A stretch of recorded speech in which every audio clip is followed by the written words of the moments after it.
আমিও তার দরদের পোস্টার দেখেছি, যেটা একদম সদ্য রিলিজ পেলো, খুবই ভালো হয়েছে। তো গ্যাস আজকে আমি কথা বলবো শবনম বুবলিকে নিয়ে।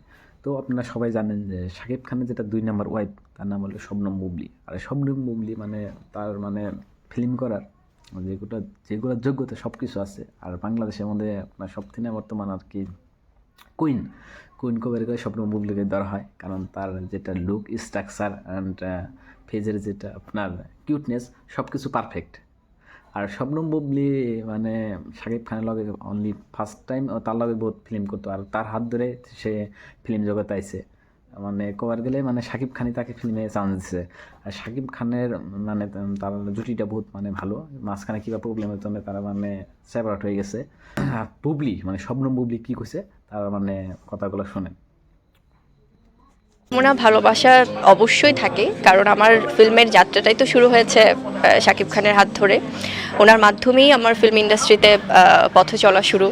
তো অনেক কিছু আমাকে শিখিয়েছে, দেখিয়েছে। পুরো ফিল্ম ইন্ডাস্ট্রি আমি তো টানা 5 বছর তার সাথেই কাজ করা হয়েছে, আর এখন তো পরিবারের অংশ। সো সেখান থেকে শুভকামনা ভালোবাসা থাকে সবসময়। পোস্টার বা টিজার দেখেছেন? টিজার তো মাত্র লঞ্চ হলো। হ্যাঁ, পোস্টার দেখেছে এবং ভীষণই পজিটিভ, খুব ইতিবাচক। উনি কাজের ব্যাপারে সবসময় খুব ইতিবাচক থাকেন।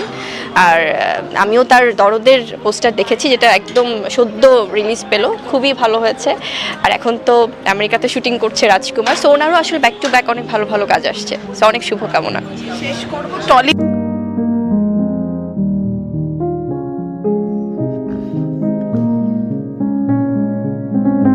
এবারও আমরা শুটিং শেষ করে আবার দেখা হয়ে গেল, খুবই ভালো লাগছে এই ব্যাপারটা, কারণ পুরো মনে হচ্ছে যে আমরা সবাই মিলেই আসলে একটি ফ্ল্যাশব্যাক টিম। তো খুব ভালো লাগছে, খুব আনন্দ লাগছে যে এতদিন পরে এসেও আবার আমরা সবাই একসাথে হতে পেরেছি। আর এই যে ভালোবাসা দিবস গেল, তারপরে সরস্বতী পুজো গেল, দেন হচ্ছে ফাল্গুনের একটা আমেজ কাজ করছে। মনে হচ্ছে সব উৎসব একেবারে মিলেমিশে একাকার। আর সাথে তো আমাদের ফ্ল্যাশব্যাক আছেই। ছিলাম দিল্লিতে, দিল্লি থেকে আগ্রা। সেখানে ভালোবাসার সেই সময়টা আমার ছেলে আর মাকে নিয়ে কেটেছে তাজমহলে, আমাদের ভালোবাসার নিদর্শন। সো ভীষণই সুন্দর কেটেছে সময়। আর সেখান থেকে আবার বাংলাদেশে যে কনসার্ট অ্যাটেন্ড করতে হয়েছে, ওটা অ্যাটেন্ড করে আবার কলকাতায় এসে এখন আমাদের ফ্ল্যাশব্যাক সিনেমার টিজার লঞ্চিংয়ে চলে আসলাম আর পোস্টার শ্যুটে। ভালোবাসা